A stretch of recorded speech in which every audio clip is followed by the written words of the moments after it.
é sempre espinhoso. A gente sempre lembra os números, né? Para a gente entender que é uma problemática de saúde pública. Então os números são muito altos. A gente mantém uma média mundial de cada 40 segundos um suicídio. Então uma média de 1 milhão de casos por ano. Aí a gente tem um ranking de países, né, dos números totais. A gente tem o Brasil em 8º lugar, com uma média de 12 mil casos por ano. Mas para você ter uma ideia de como é alarmante a incidência de suicídio, na China, que é o primeiro lugar, chega a 250 mil óbitos por ano. Na Índia, 100 mil a menos, 150 mil mais ou menos. Depois, em terceiro lugar, vem a Rússia, com mais de 60 mil casos. Em quarto, Estados Unidos, com em média de 50 mil casos de suicídio. E em quinto, o Japão, com mais de 30 mil. Então, assim, quando junta tudo, a gente vê que os dados mostram, né, tanto no Brasil quanto no mundo, o suicídio mata muito mais que o câncer e a AIDS. Né? E não se tem um trabalho tão grande de valorização e prevenção, de questão de lidar com isso de uma maneira importante. Então a gente sempre vem tentando explicar para as pessoas o fenômeno que é o suicídio. Quando adentra a casa espírita, a gente gosta de fazer uma reflexão também espírita ou espiritual sobre o processo e o fenômeno. Lembrando sempre que dentro da casa espírita a gente pode falar de maneira confortável, né, que toda patologia, todo problema na nossa jornada terrena aqui, ela descende do espiritual ao físico. Então o próprio suicídio, como às vezes um fenômeno que a gente sempre fala, pô, a pessoa que comete suicídio, ela não quer morrer. Ela nunca quer morrer, mas ela quer matar o sofrimento. Lá pelas tantas, o cálculo dela faz com que ela pense assim, não tem mais como eliminar o sofrimento, então eu vou invalidar o corpo. Passo a ruminar, traçar um plano até o autoextermínio. E a gente sempre lembra, o suicídio é um ato desesperado de comunicação. A pessoa já está há um tempo comunicando a angústia, o sofrimento e vários sentimentos que estão associados ao fenômeno do suicídio. O problema é que ele é um ato normalmente isolado, então a pessoa, nós quando não estamos bem, a gente tem uma tendência de se afastar do outro. A gente não se aceita, não quer sentir vergonha, não quer incomodar o outro, então se afasta do outro e nesse sofrimento se mantém sozinho até se isolar ao ponto do ato suicida. Então a gente sempre fala que o bordão que nós, você vê, usamos para prevenir é falar é a melhor solução. Eu estou com um problema, estou ajudando uma pessoa nesse exato momento da vida a tentar se reverter. Se manter integrado. Muito próximo da família. Sim. Dentro da família, a pessoa está com esse sofrimento. Sim. E a gente fala, falar é a melhor solução. Por quê? Porque é para tirar essa angústia de dentro, tá? Dividir essa angústia, diminuir a pressão que às vezes está sendo essa caminhada solitária em sofrimento. E eu sempre digo, em termos culturais, nós do Ocidente aqui, o Brasil em especial, temos uma tendência a esconder um pouco os sentimentos, principalmente quando são negativos. Então, assim, a pessoa não pode passar vergonha, ela não pode passar por uma perda, ela não pode passar por uma frustração, que ela já fica logo com medo de, na rede social, aquele sorriso que está quase engessado lá, não ser autêntico. E na maioria das vezes não é. Na maioria das vezes aqueles sorrisos, aquelas coisas tudo bonita, é uma tentativa de ser, que no fundo não está sendo. Exatamente. Né? Na superfície está bonito, mas lá embaixo a coisa está revolta. Robson Pierra, no livro Serenidade, ele traz em 3 capítulos, eu gostei de usar esse livro dele para reflexão. Ele começa o capítulo Ver e Ouvir, né? Apontando, por que não podemos deixar de falar do que temos visto e ouvido? Atos dos Apóstolos, capítulo 4, versículo 20. E aí ele faz a reflexão. Encontramos na jornada da vida várias experiências que merecem profundas reflexões. A ciência humana explicou os mecanismos da visão física e do aparelho auditivo, bem como suas funções. A medicina desenvolveu métodos de diagnosticar e sanar as diversas anomalias dos órgãos do corpo humano, atendendo à necessidade de recuperação de saúde. Muita gente ouve e vê bem, considerando as funções materiais dos olhos e ouvidos. Entretanto, ele afirma, presenciamos diariamente muitos conflitos humanos, sociais e econômicos decorrentes do não saber ouvir ou ver com discernimento. Essa não é mais uma questão para os compêndios da medicina terrestre. A análise dessa anomalia da alma é campo de ação do pensamento universal. Aí ele fala, saber ver e ouvir é para poucos que se interessam pela convivência pacífica. É a conhecida expressão evangélica, ter olhos para ver e ouvidos para ouvir. Portanto, é bom que nos analisemos sob a ótica espiritual e ponderemos sobre como tem sido nossa visão das questões que nos apresentam no cotidiano. Como temos ouvido os diálogos dos nossos semelhantes. E aqui abre um parênteses. Quando a gente fala do ver e ouvir, dentro da casa espírita como no mundo afora, a gente traz a doutrina espírita sempre como um norte, né? Então, quando a gente fala no campo mediúnico do processo espiritual, o que é esse convite do olhos de ver e ouvidos de ouvir do Cristo? É sim o nosso potencial mediúnico. É sim essa nossa tarefa que muitos nem veem hoje quando percebem que a consciência está dizendo, ó, está na hora de trabalhar. Precisa fazer alguma coisa para harmonizar esse conteúdo que você trouxe. A pessoa corre da casa e não vem. Na maioria das vezes fica um bom período da encarnação indo atrás de casas, religiões, como socorrido, podendo ser socorrista, se tivesse no livre-arbítrio querendo usar esse olhos de ver e ouvidos de ouvir, que é o recurso mesmo, mediúnico, essa coisa espiritual que ela trouxe, que ela tem que colocar em serviço. Combinou isso antes de voltar. E a gente sabe que no campo emocional e astral, muitas pessoas entram em distúrbios por causa do processo espiritual. E aí a gente nega, né? Às vezes quer procurar pelo meio da medicina algo que a solução é espiritual, tem a ver com a tarefa assumida. E eu sempre falo, a gente precisa dar tempo para esse autoconhecimento e sintonizar com a nossa tarefa assumida. Porque é necessário, senão a gente passa uma vida sem norte. Teve um palestrante dizendo que o que pega muito como fator de risco para o suicídio? Vazio existencial. Tá, mas o que é esse vazio de existir? Espiritualmente a gente sabe, não estou querendo assumir o meu caminho. Combinei lá, não estou querendo assumir. Vai dar vazio mesmo. Essas coisas materiais na vida vão vir e vão ir e a gente não vai estar preenchido por essa coisa que é a nossa meta de vida, é o nosso plano. Só que às vezes sendo renegado, se desviando por esse caminho material da vida. Então esse olhos de ouvir é o convite. E qual é o outro, né, convite que ele faz? O processo moral. Né? Eu sempre digo, quando a gente não está bem, uma das coisas que a gente menos quer é que alguém aponte o dedo e faça um julgamento.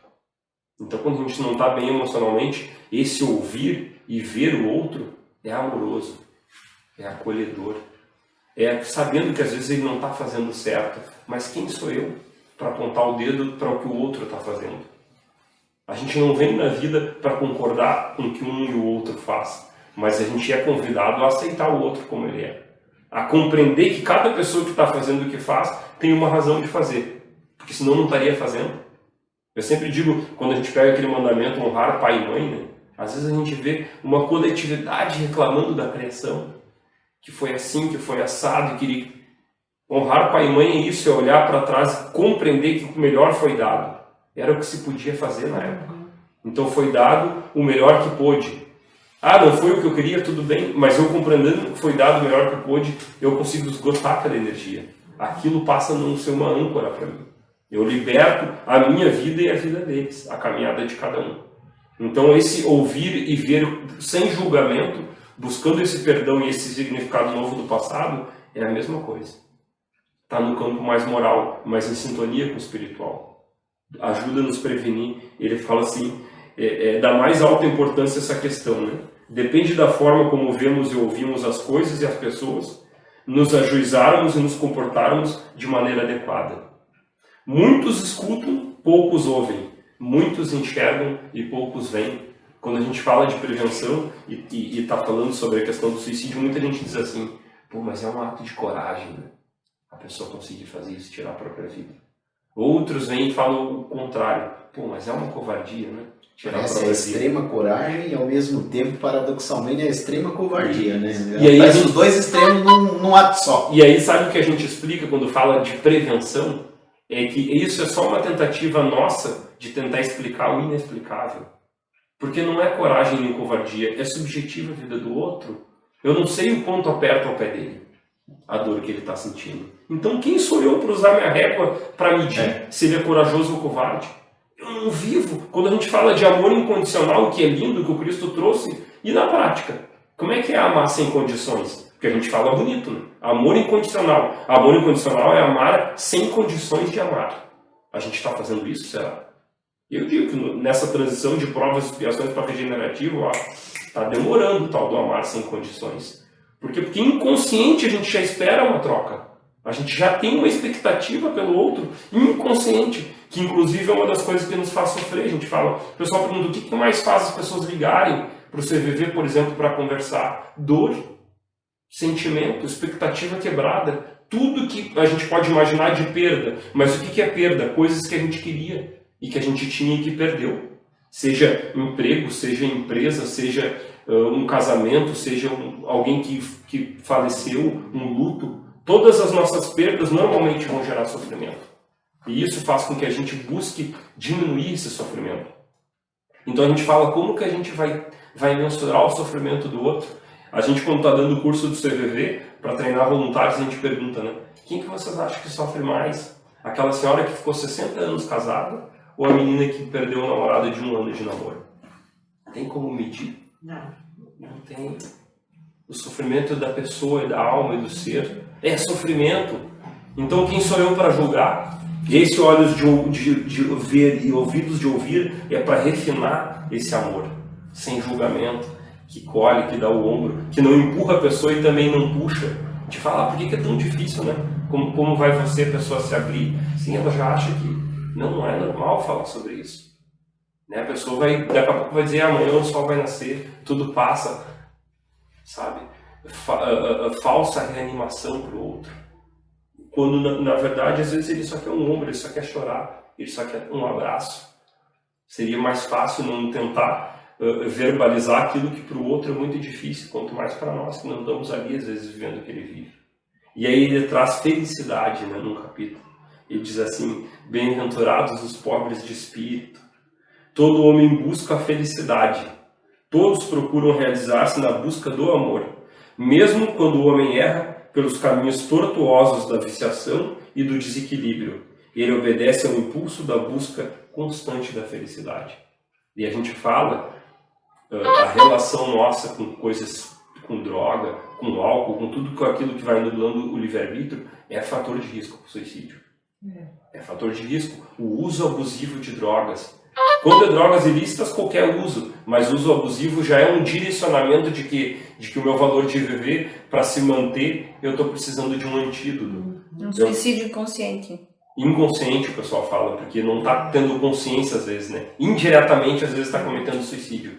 E às vezes, lógico, sobre o efeito da droga, dotado de mais coragem pelo efeito dela, às vezes acaba cometendo. Mas o que eu explico sempre? Que quando nós precisamos usar algum antídoto, é para sair de um estado atual para um estado desejado. É só isso. É só uma tentativa de sobrevivência. Esses dias um músico desses de rap falou uma frase que eu achei muito bonita, né? Na entrevista dele. Ele disse, a droga é o anestésico do mundo. E é verdade. Ela anestesia aquilo que os espíritos estão nos falando há muito tempo, né?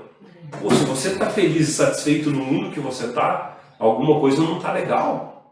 Porque não tem como. Olha o percentual do mundo. Quantas pessoas estão morrendo de fome e de sede e morreram hoje? Quantos suicídios? 1 a cada 40 segundos. Então, que felicidade é essa?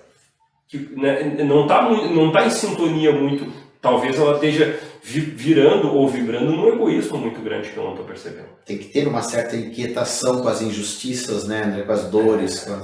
Porque senão, a nossa bandeira, eu sempre levanto muito a bandeira do espiritismo, né? Porque o CV, a gente tem na nossa filosofia, diz assim, uma sociedade mais fraterna, justa e compreensiva. E o trabalho do CV tendo ajudado para isso. Quando a gente fala tendo ajudado, é porque a gente queria que ele terminasse um dia. É a nossa meta que não tenha mais um telefone para ligar para conversar, porque o mundo vai estar tão bom de amizade e acolhimento que não vai precisar ter esse telefone. O espiritismo vai dizer o quê? Fora da caridade não há salvação. Você é um mundo que precisa de uma filosofia de caridade como recurso de comportamento, de movimento para a gente evoluir. Está cheio de sofrimento. Se eu estou achando que a vida está muito, mas muito alegre e contente para mim, eu não estou olhando para onde eu posso virar a minha caridade, o meu tempo de caridade. Então a gente precisa entender que é coletivo. Eu sempre digo, a felicidade mesmo minha, espiritualmente nossa, só vai ser quando nós todos atravessar a linha de chegada. Uns vão passar primeiro que o outro na evolução, mas ela só vai ser real quando passar todo mundo. Sim. Até passar todo mundo, não veria Bezerra de Menezes dizer assim, enquanto tiver uma lágrima caindo de lá, eu não saio.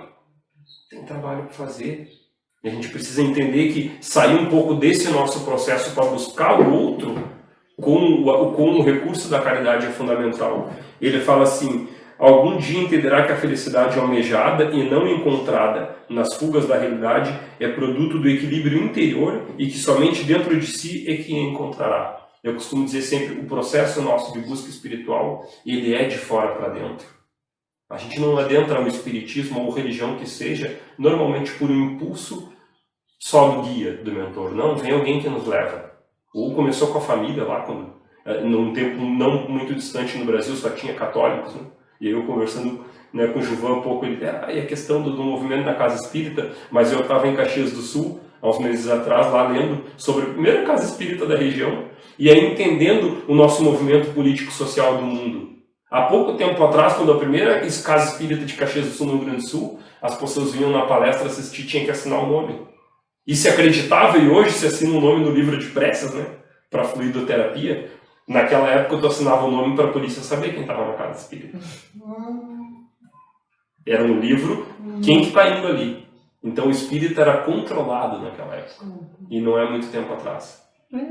Então o nosso processo político-social do mundo vai fazer uma abertura maior para o espiritismo em alguns momentos, e em alguns momentos menor. Nesse momento atual no Brasil, a gente passa por um processo de mais fechamento para a doutrina espírita. Por quê? Porque a gente sabe onde tem conflito, onde tem divisão, onde tem quem está certo e quem está errado, diminui muito a compreensão, o perdão, o direito do outro ser e sentir e buscar o caminho dele. Então é natural, a gente passa por um processo que ele tem essa consequência. E muito medo das pessoas, né? Ele fala assim, vemos como a multidão de seres passa a vida inteira na incessante busca de um amor que signifique felicidade. Procuram por toda parte e gastam tempo precioso e energia nas aquisições passageiras, verdade, ou matéria. Aí ele fala, na troca de parceiros ou nas aventuras menos dignas, refugiando-se várias vezes da vida tumultuada da saciedade dos prazeres. E aí sim, a gente tem um mundo que com o tempo ele menos se espiritualizou e mais se materializou em termos de relação com a alegria e a felicidade.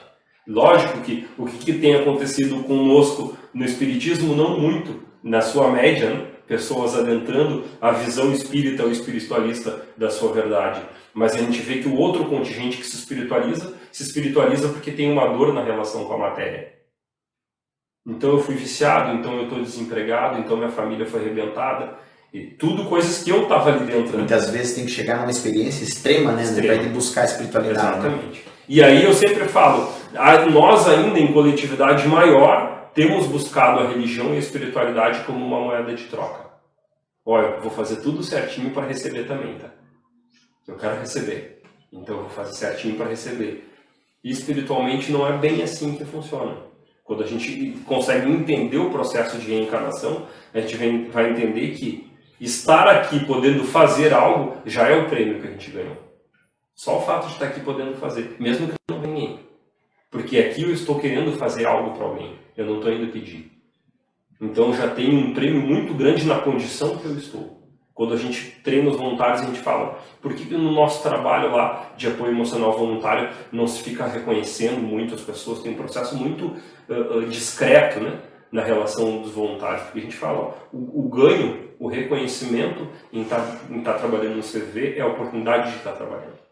Então não precisa confete, não precisa valorizar o personalismo, sabe? Alimentar o orgulho, a vaidade das pessoas. Porque é aí que o amor vai se perdendo, né? Como o Chico sempre falava, né?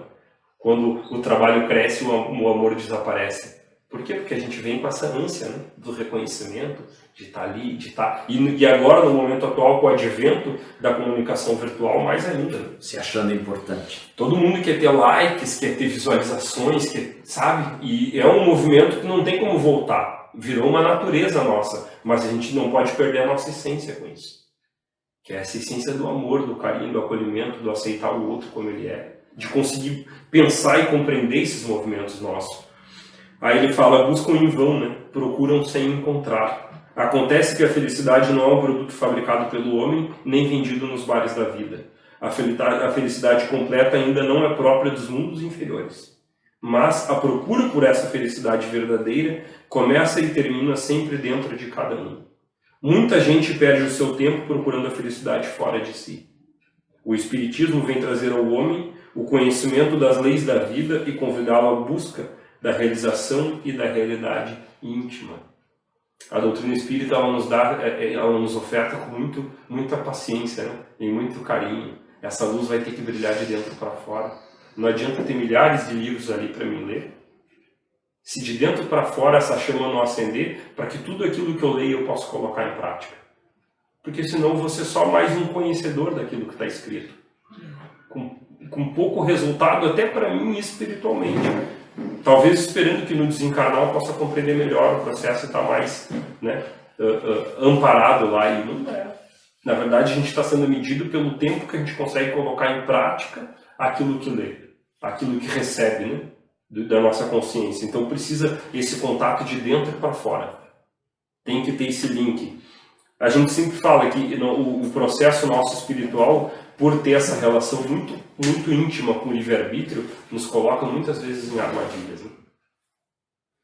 Porque é o livre-arbítrio que está iluminado. Às vezes as pessoas não estão detentas, né, do seu livre-arbítrio e pensam que estão. A gente está numa corrente de praticamente auto-hipnose coletiva, sem perceber que dentro de uma auto-hipnose coletiva, assim, um senso crítico da realidade, não é livre-arbítrio. Imagina se a gente está sob o efeito de drogas. E a gente está hoje no Brasil, principalmente com uma coletividade enorme, tomando remédio todos os dias, e muito remédio. Mas é para sobreviver, mas a gente tem que buscar a causa das coisas. A gente tem que perceber que aquilo que a gente está fazendo e deixar a nossa espiritualidade nos ajudar nessa pesquisa. Será mesmo que é para mim passar uma vida inteira com modulador de humor, com ansiolítico, medicado? Será que isso não interfere na minha possibilidade espiritual? A gente precisa buscar, porque tudo isso aponta que sim. Se o mundo não oferece bases para a felicidade legítima, ele fala, procura por ela dentro de ti, na superação das tuas dificuldades íntimas, pelo esclarecimento de ti mesmo e pela dedicação à vida do próximo. Somente quando o homem aprender a amar sem exigir retorno é que ele será realmente feliz. Aí vem o amor incondicional. Aquele que ama realiza-se na felicidade de amar. Alguém diz, não sou feliz, ninguém me ama. Nós dizemos, ame-se e ame alguém sem trocas, sem esperar retorno, e a felicidade nascerá em teu coração, iluminando tua existência. Eu ouvi da irmã Dulce uma frase tão bonita, né, na internet, rodando nessas mensagens tão bonitas que roda, ela dizendo assim, a pessoa boa, né, os bons, eles merecem o nosso amor, né, e os maus necessitam dele. É verdade. Né? No bom a gente não testa, né? Tá tudo certo, não é testado. Agora na dificuldade, no mal, naquilo que tá ruim para mim ali, eu estou sendo convidado a trabalhar realmente aquilo que eu estou me propondo como caridade. Né? No bom tá tudo certo, e está sendo um alívio na verdade, né? Então a gente precisa, eu vi uma palestra de uma monge esses dias, ela dizia que em contato com um monge de São Bento, né?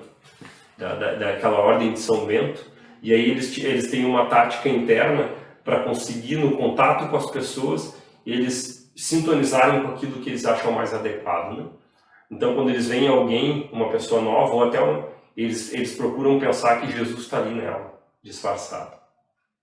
Então Jesus está em todo mundo para eles. E quando não está muito legal, Jesus está querendo me pregar uma peça.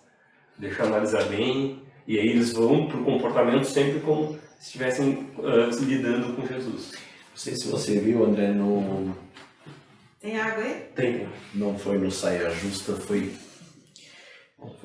não lembro qual foi o programa que estava o pastor Henrique Vieira.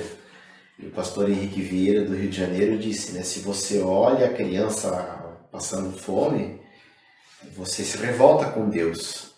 Mas você tem que pensar que Deus pode ser a criança passando fome. Ele está ali, clamando por alguém, clamando por Deus. O potencial da caridade, ele é todo momento. Ele é todo momento um convite. Eu costumo dizer, a gente está afundando mais aquele prego da crucificação, ou a gente está ali tentando dividir o peso da cruz do Calvário? Está na nossa mão. Ele não ia deixar a lei de amor e esse comando todo que já passou 2000 anos e a gente tentando interpretar e colocar na prática, se fosse em vão. A gente recebe o impulso da caridade o tempo todo. E a revolta nem sempre, né? Não é ela que resolve, né? O que resolve é nosso olhar crítico mesmo, a nossa compreensão do outro dia e ajudar. De coração Mas acho aberto. que nós já melhoramos muito no momento em que a gente não põe mais a culpa em Deus. Ah, com A gente certeza. sabe que a culpa é dos homens, é da sociedade, né? Do governo. A gente sabe disso. Então, isso acho que nós já melhoramos Um pouquinho. nesse sentido. Ele fala, só somos felizes à medida que amamos. E só amamos verdadeiramente à medida que libertamos esse amor dos limites estreitos das nossas vidas. E abraçamos a vida alheia, obedecendo ao divino impulso da caridade. É lindo, né? A gente vê a própria igreja, né? Com esse Papa franciscano, como um movimento totalmente humanista, surpreendendo inclusive muita gente. Não tem mãe solteira, tem mãe. Que história é essa de mãe solteira? Ele falou isso. Tem essas coisas, sabe? É divino o trabalho. Né? Ele tem uma visão realmente crística do processo, não é dogmática. E isso está inclusive surpreendendo muito para nós que somos espíritas, espiritualistas, em sintonia total conosco.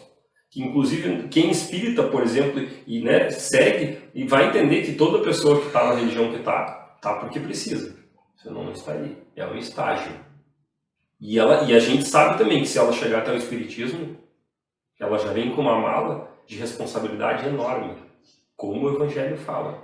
Aquela pessoa que não sabe, é dada alguma tarefa. Agora, para aquela que sabe e nega, é outra tarefa. Então a responsabilidade é muito grande quando a gente busca o fora da caridade na nossa salvação. Porque é muito mais confortável a gente mirar só no inimigo externo, só na espiritualidade, só na sombra, e é tudo por culpa deles. É mais confortável, né? Do que eu ter a consciência de que entender que o maior obsessor chama-se eu mesmo. Eu que dou passagem. Confiar no destino, né? É culpa do destino. Isso, destino. Tenho sempre inimigos. Não.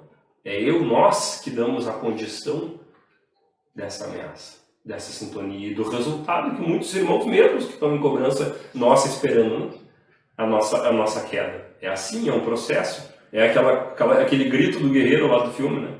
O que a gente faz hoje vai ecoar na eternidade. Está ecoando.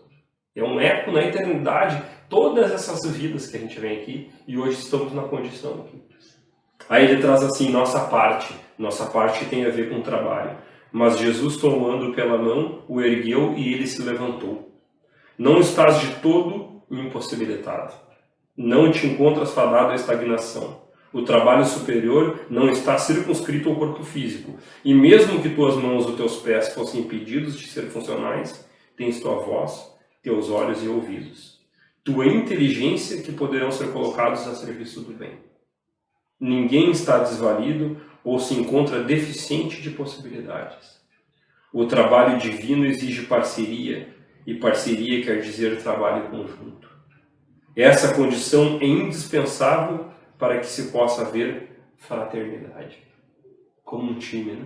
Como uma família. E aí ontem eu não fiquei em sintonia com esse acidente do hospital lá do Rio, mas ontem eu vi um pouco, né, da matéria, e aí a gente percebe, né, que na sobrevivência o nosso impulso celestial, né, ele acende, né? Então o outro vai lá, abre a creche, deixa entrar com mais de 40 com Nossa, a corrente de solidariedade que se formou foi uma coisa. Vizinhos abrindo garagem, bombeiro de folga indo trabalhar para socorrer. E a enfermeira, que a mãe tinha enterrado a mãe, e daí saiu do enterro e foi... Nessas tragédias, assim, eu fico muito ligado, assim, e nessa realmente eu consegui me segurar. E ontem também que eu fui buscar mais informações, se era particular, se era público, como é que era e tal.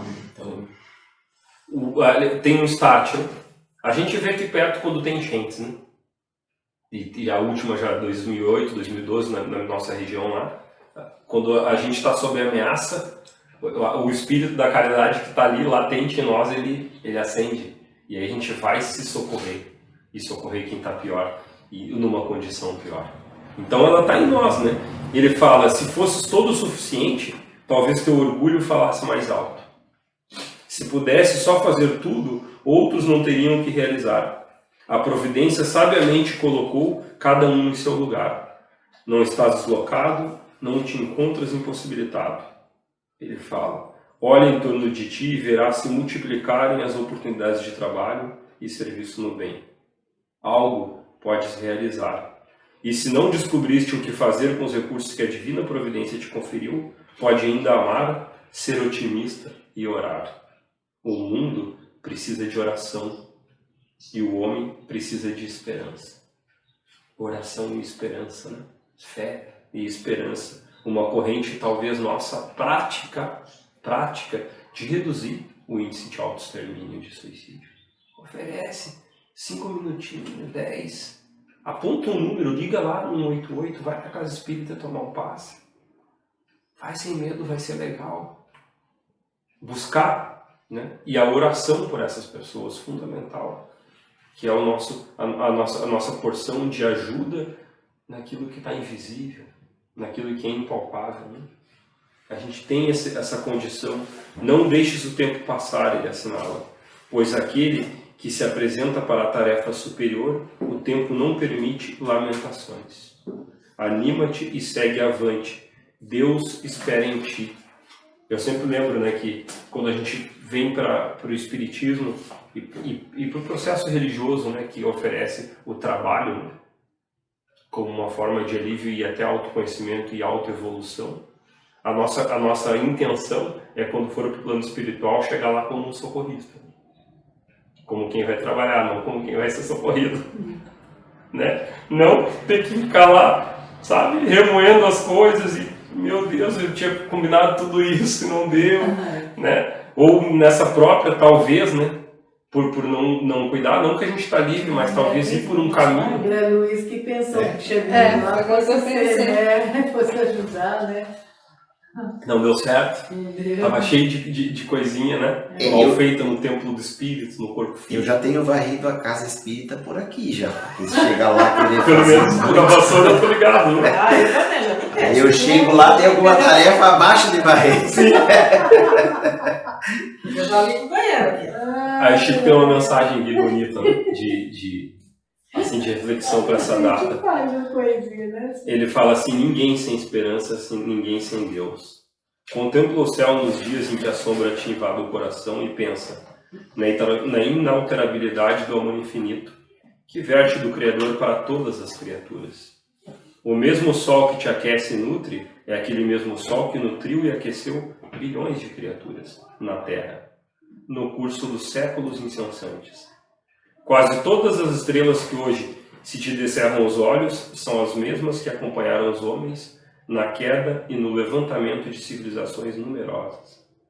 André Luiz, reflete nisso e não te deixes arrasar pelas aflições transitórias que te visitam com fins regenerativos ou edificantes. É provável que tribulações diversas te sigam no encalço. Aguenta incompreensões e dificuldades em conta própria.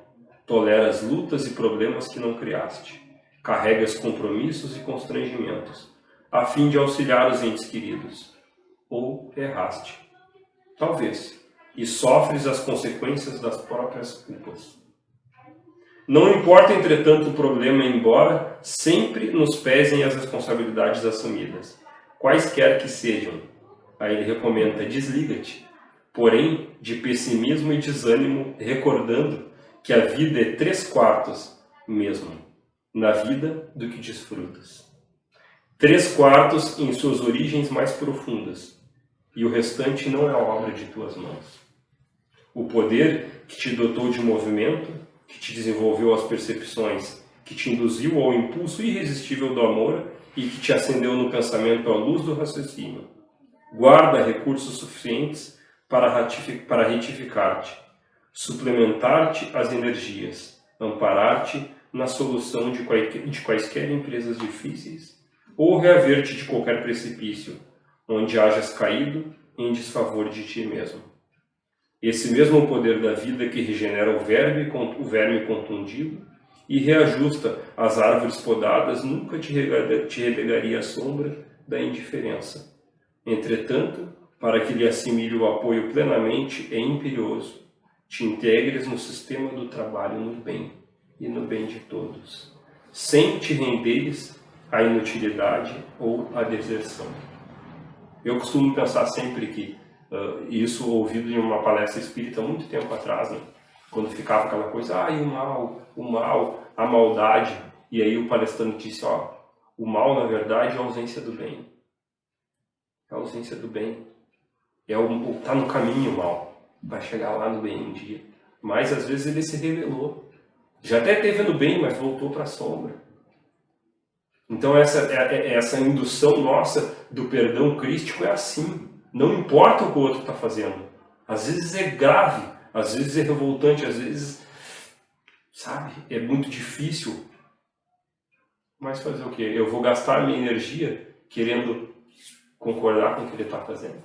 Ou pior, né? Querer que ele concorde com o que eu estou fazendo, porque ele não vai concordar, ele já está fazendo aquilo que eu não queria. Ele deve estar fazendo por uma razão. Então a compreensão sobre o tempo do outro é um convite muito sério para essa nossa caridade íntima, de compreensão do mundo, das leis do tempo do plano que a gente está. Se pudesse, a gente aceleraria, né? Iria para o mundo com mais compreensão, mais fraternidade, mais aceitação do outro dentro daquilo que o outro pensa que é adequado para ele.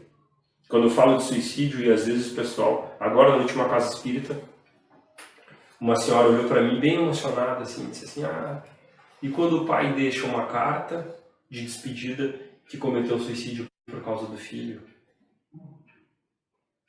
Aí eu sempre explico que a vida, a encarnação, o tá aqui, é meu, não é do meu filho. Então eu começo o suicídio direto ou indireto quando em algum determinado momento da vida eu comecei a desvincular o valor dela própria para as outras coisas. Então a gente vai perdendo o valor pela própria vida quando projeta fora de nós, como expectativa no outro, o ser feliz. Então não é a vida é minha.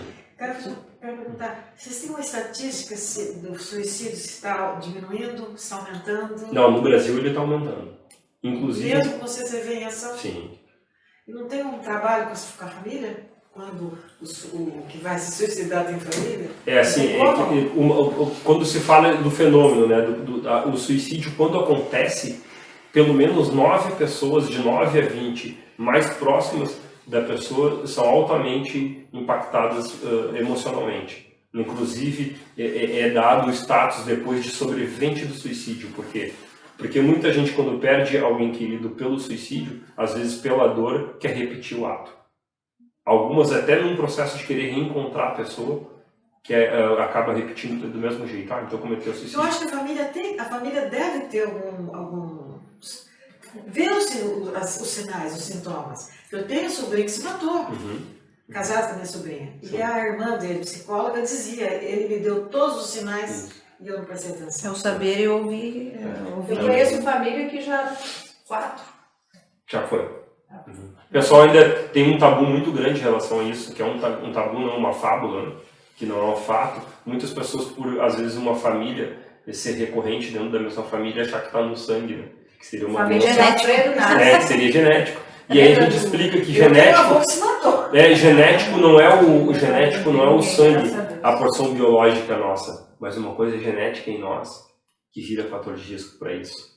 É a nossa mente, nossos costumes, a nossa cultura. Por quê? Porque um ser humano que se enrijece para a vida, no momento de sofrimento, ele pode querer cometer o suicídio. E o que é enrijecer? Enrijecer a nossa atitude, a nossa maneira de pensar. Por que lá em Pomerode, Timbó, ali aquelas cidades tão legais, tão bonitinhas, o pessoal comete tanto suicídio? Enrijecimento, a rigidez humana daquilo que se sente, da maneira como sente e como pensa. Tô velho, 80 anos, vou começar a ficar doente, o médico falou. É grave a doença. Pega a corda e entra no mato. Não vou dar trabalho para os outros. Rigidez, o único jeito de responder algo. Não presta. Orgulho. Não. Aí já é a base, né? Mas o movimento, eu digo o movimento de rigidez, de só tem esse jeito. Eu acho que é um lugar, as pessoas ali, elas têm uma cultura assim, muito fechada. E aí não... O germânico. Aí quando eu falo de rigidez é isso. Sabe? Aí qual que seria o antídoto? Uma nova maneira de perceber, sentir e se abrir para os afetos, para os sentimentos, para o valor da vida em si. Então o que é valorizar a vida prevenindo o suicídio? Sim, é nós percebermos que a nossa vida tem um valor maior, independente do que está acontecendo. Mas normalmente essas pessoas não acreditam numa vida depois, além de Deus. Não acreditam nisso. É que esse é um dos fatores de risco. Que é a ausência de uma religião, uma crença ou espiritualidade. Se a pessoa ela não treinou e não foi treinada e cresceu com uma educação que invalida a consciência depois do corpo, o risco é maior. Porque eu estando em sofrimento, pensar que depois que eu morrer acaba tudo, é mais fácil já acabar agora, eu estou sofrendo. Então, essa lógica, a crença em algo e numa hipótese de sobrevivência ajuda a prevenir o suicídio. A crença em algo e o que nós estamos colhendo foi nós que plantamos. Mas isso já é mais difícil. Mas espiritualmente a gente recebe essa informação, como o Chico dizia, né? Tá, nada por acaso. O Haroldo fala, né? Tá cheio de injustiça no mundo, mas não tem nenhum injustiçado. Não. Tá aqui, a gente está colhendo do aqui e agora, da nossa plantação atual e daquelas que já estão ecoando nesse infinito. Mas quando a gente tem o esclarecimento espiritual, a gente sabe que se o suicídio aqui não vai resolver o problema. Então já é mais fácil você compreender e evitar, né? Mas aí tem uma responsabilidade delicada para nós espíritas, tá? Porque é difícil fazer com que a pessoa acredite nisso na hora do... Não, é porque nós já sabemos, já foi informado a condição da consciência e do espírito do lado de lá, dos que estão indo. Só que daí quem fica sofre. Porque as pessoas não vão parar de cometer suicídio por causa disso. Então quem está aqui vai ficar sofrendo e agora? Vocês espíritas estão dizendo que ele foi para lá. O que eu faço?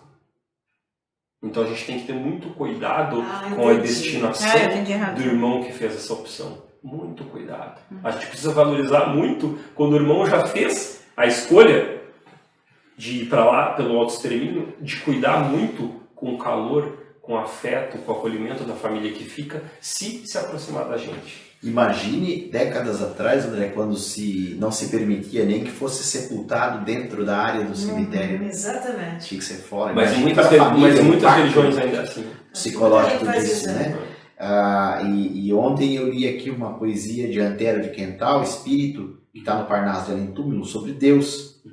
E que o Chico recebeu lá em 1900, né? O Parnaso é de 35, né? Sim. No frontispício tem a foto do Antero de Quental, eu nunca tinha lido nada sobre ele, mas assim, ele era açoriano, português, portanto, era da Ilha da Madeira, dos Açores, e suicida.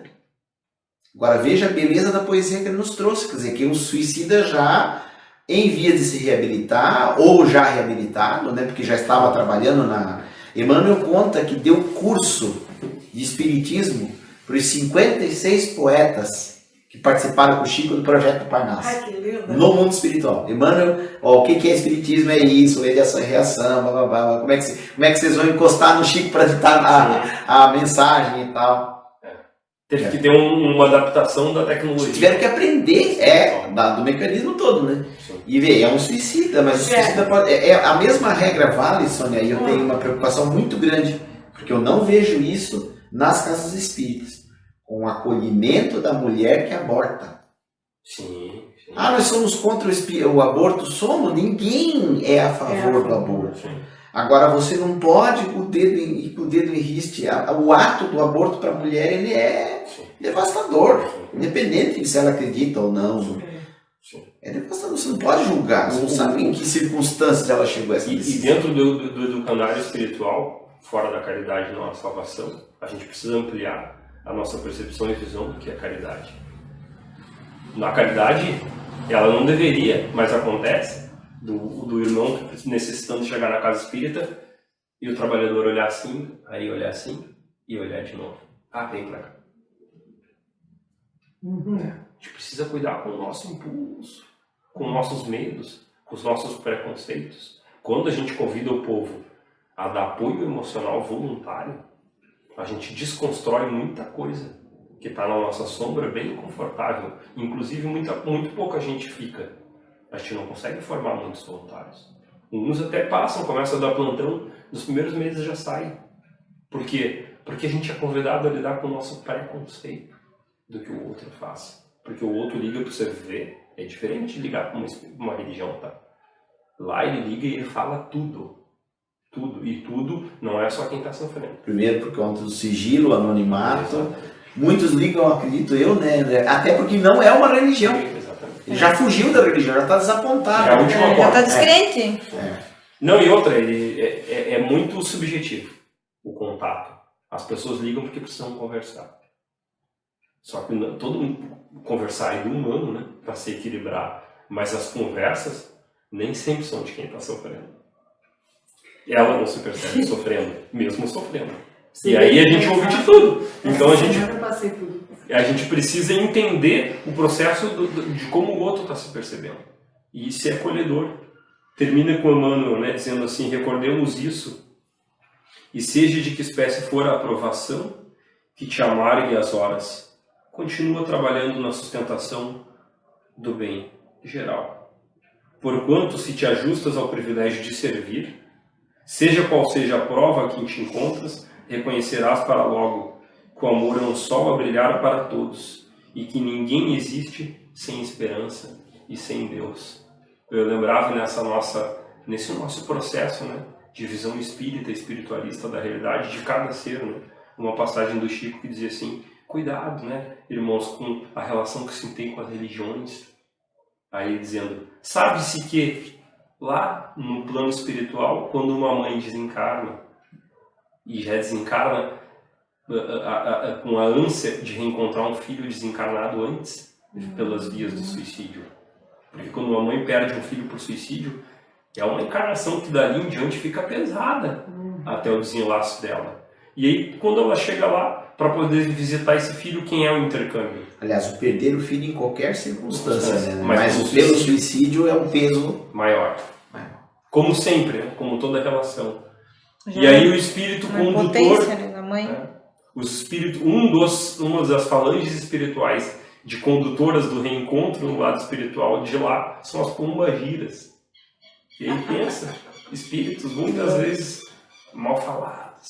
Vítimas de preconceito. Elas têm condição vibratória de acessar esses campos e estabelecer o reencontro da mãe com o filho suicida no plano espiritual. E ele diz, então cuida, porque quem está trabalhando ao serviço do bem, nem sempre se trabalha do mesmo jeito, com a mesma roupagem. A gente precisa ter muito o que o Evangelho nos convida, a cada um a sua obra. Analisa a obra do irmão. No caso ali, da pessoa que quer, vocês sempre recebem muitas ligações, a pessoa não acredita mais em Deus. Também não adianta você ficar insistindo e falar, porque Deus, não, porque lá, se você morrer do outro lado vai ser assim, vai acontecer. Isso também não resolve nada no caso da pessoa que está decidida ao suicídio, né? Uma das coisas que a gente... Muitas pessoas falam assim, porque isso é falta de Deus, isso é falta de uma igreja, isso é falta de visitar um hospital. Em partes eu concordo, da parte do hospital e de visitar asilos, essas coisas, para ver. Mas às vezes, eu falo isso porque eu passei por depressão e eu sei que para mim, na época, não adiantava nada em visitar um hospital, isso não ia resolver nada para mim. O sofrimento dele não era maior ou menor que o meu, só importava o meu. Então, às vezes, eu pergunto isso porque, às vezes, mesmo eu sabendo como eu me sentia, às vezes não sabe como lidar com o outro nesse sentido, né? Eu costumo dizer que quando eu afirmo em relação ao outro que ele tem a falta de alguma coisa, eu já estou usando a minha regra. Então, isso é falta. Como falta? Quem eu sou? Para atrelar falta ao outro. Cara, eu não estou vivendo ele. Eu não sei o que ele viveu, não sei dos afetos, dos amores. Você então, pode toda vez aconselhá-lo a buscar. Na verdade, aí para nós funciona, pela nossa filosofia. A gente não aconselha, a gente acompanha. A gente acorda. Sim, isso Eu sei porque eu tive uma... Porque é como colar na prova, tá? Quando a gente é criança. É legal, eu colei, eu lembro, mas não era tão legal como eu saber. Então o conselho é sempre receber uma colinha de alguém, quando na verdade já está na minha consciência, na minha essência a solução das minhas coisas. Exato. Mas eu preciso equilibrar ela, eu preciso tirar o que está desequilibrado, o que está desencontrado, e sem alguém do meu lado é mais difícil.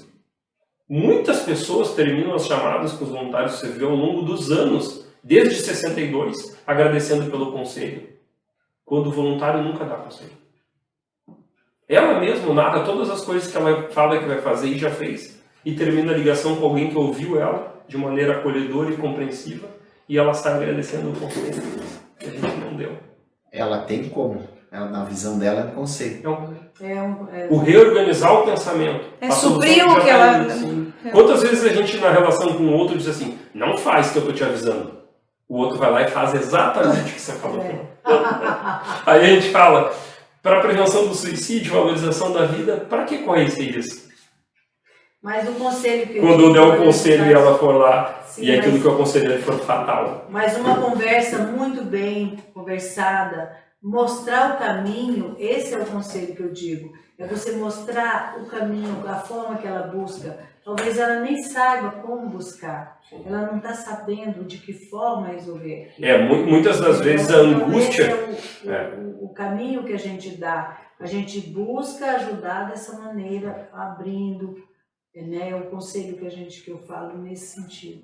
Mostrando. Sim, sabe que uma das coisas que eu sempre cuido para o pessoal, até não confundir, porque assim, esse é o trabalho do CVV, lá do 188. Por quê? Porque o trabalho do CV não invalida e, pelo contrário, necessita da rede. Qual que é a rede? É os outros todos. Ou a gente não tem atendimento fraterno aqui? O atendimento fraterno se aconselha, se explica. Ainda bem. Eu tenho um irmão, um casal de irmãos que o Juva conhece, bem, o Edivaldo e a Lídia. Fizeram 5 cursos de CV com a gente na época, eu estava muita gente. Foram uns 5 treinamentos e não ficaram em nenhum. E eles diziam, não, a gente não quer deixar de aconselhar. Mas a gente gosta do jeito de vocês. E vinham. Muitos amigos meus que hoje fazem atendimento fraterno em casa espírita adoraram fazer a capacitação do CVV. Por quê? Porque eles continuam dando a orientação espiritual. A pessoa está entrando ao recinto, só que de uma maneira bem mais acolhedora e menos julgadora. Mais afetiva. Mais entendendo o que o outro sente. Da outra vez, André, que você esteve aqui, tivemos um tarefeiro, o Cláudio. O Cláudio fez o curso com vocês. Já faz um tempinho, já uns 4, 5 anos. Talvez a dificuldade de ser barra velha não permitiu que ele continuasse. Ele está até num banda hoje. Ele disse assim, olha, eu aprendi mais com o CVV do que nos cursos de atendimento fraterno da doutrina espírita. A metodologia do CVV é que deveria ser aplicada na casa espírita para o atendimento fraterno. E lá é muito mais completo, responde muito mais, orienta de maneira mais consistente. É porque a gente exercita muito o ouvir, essa arte de ouvir. Nossa. E por que ele não vem dar um curso pra gente? O André. Que legal. Não, a gente convida para os cursos do CVV, a gente pode, de repente, combinar um auxílio, porque inclusive depois a gente passa o link. Tem uma federação de São Paulo, fez uma parceria, não sei se com voluntário do CVV, porque tem muitos voluntários do CVV que são espíritas. E o CVV nasceu dentro do espiritismo, né? Isso dentro da casa espírita a gente pode falar. Já de muitos anos é humanitário, sem vínculo, mas ela nasceu dentro de uma casa espírita. Então por que você não vem dar um curso pra gente? A gente pode combinar.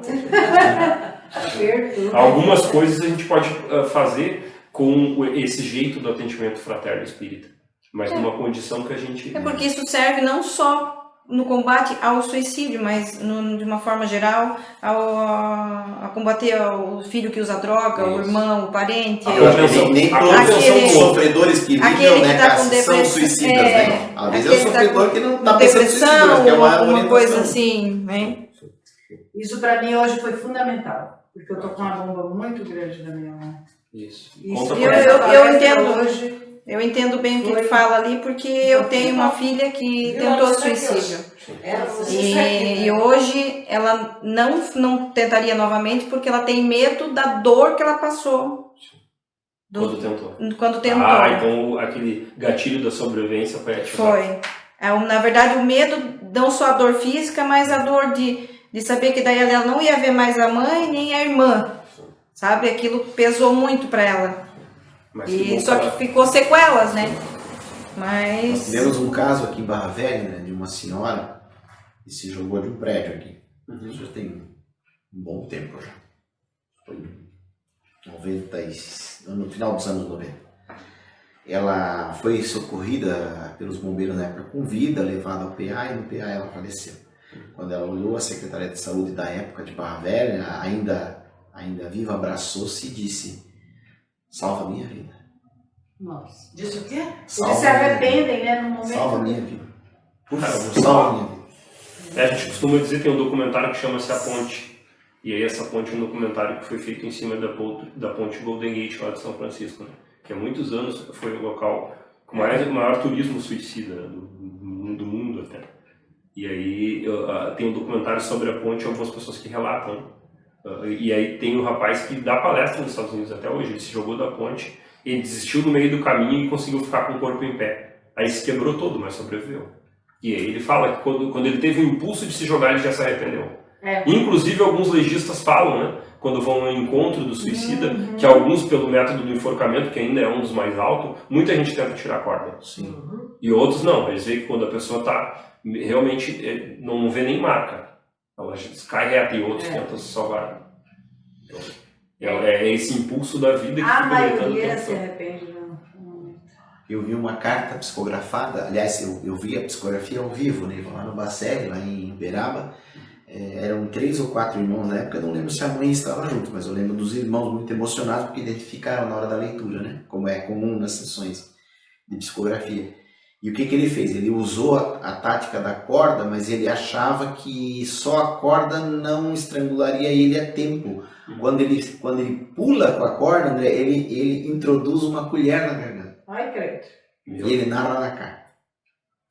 Porque vai se arrepender mesmo, Pra né? ter certeza, E né? realmente, assim, ele pulou e colocou a colher na garganta e a corda apertou a colher no meio da garganta. É interessante esse negócio do suicídio, né? Porque a gente vê assim, que muitos se arrependem. Eu estava questionando, por causa do 11 de setembro agora, até conversando com meu marido, falei assim, o que pensa um homem bomba, né? Porque ele sabe que ele vai morrer. Sim. E ele vai fazer aquilo ali com todo o prazer, com toda a honra, Exato. por amor. Deus, Ele ele vai, acha, pro Deus que ele... Né? E é interessante isso, né? Quando a visão que tem, a hora que ele ia explodir ali, que ele... É que a nossa relação com o valor que tem a vida, ela é subjetiva, ela está atrelada a um processo cultural e ela tem uma relação intrínseca com a nossa caminhada espiritual. Então, assim, tem culturas... Aí, no caso, nesse que a gente falou da valorização, né? Para ele foi uma entrega do maior... Ele foi um herói, é um mártir. Assim como os japoneses em Pearl Harbor. Os kamikazes. Os kamikazes. Que bombardearam. Então é um processo que é cultural também. Por isso que eu falei no início da palestra, né, da questão da auto-hipnose. Mas daí, esse daí coletiva. ele não se enquadraria como um suicida? Não, ele é um suicida, É suicida, também. mas não- o que o espiritismo evangelho É, isso fala da pra questão nós? do espiritismo, é isso que eu queria Não, entender. ele fala que quando a pessoa está ignorante à verdade, ela vai ser cobrada de um jeitinho diferente. Tá ignorante, a verdade. É de jeitinho diferente. E eu sempre falo, é que o subjetivo não tem como saber. É só quando a gente romper esse véu que a gente vai saber para nós, né? Como é que isso é trabalhado, né? Por isso que volta a Porque questão da mulher que aborta, O que a né? gente sempre fala, o ideal na valorização da vida é valorizar ela. E a gente vai valorizar mais ela, conseguindo se aproximar do outro, quebrar esses muros todos que nos diferem pelo aquilo que a gente faz diferente do outro, mas em essência a gente é muito parecido. O que a gente sente, a felicidade, o amor, como se aliviar da solidão, do distanciamento. Isso é natural para nós. E isso a gente pode fazer. E eu sempre digo que dentro do espiritismo todos deveriam ler Memória de Jesus. Isso é fortíssimo. Queridos, Meu Deus. estou encerrando, não sei se está sendo filmado ali, eu não estou muito acostumado, mas queria agradecer o Gilvan, a Casa dos Trabalhadores, pela paciência, né? E por estar nos ajudando a divulgar o Setembro Amarelo, tá? Nessa parceria com toda essa rede de apoio e de prevenção.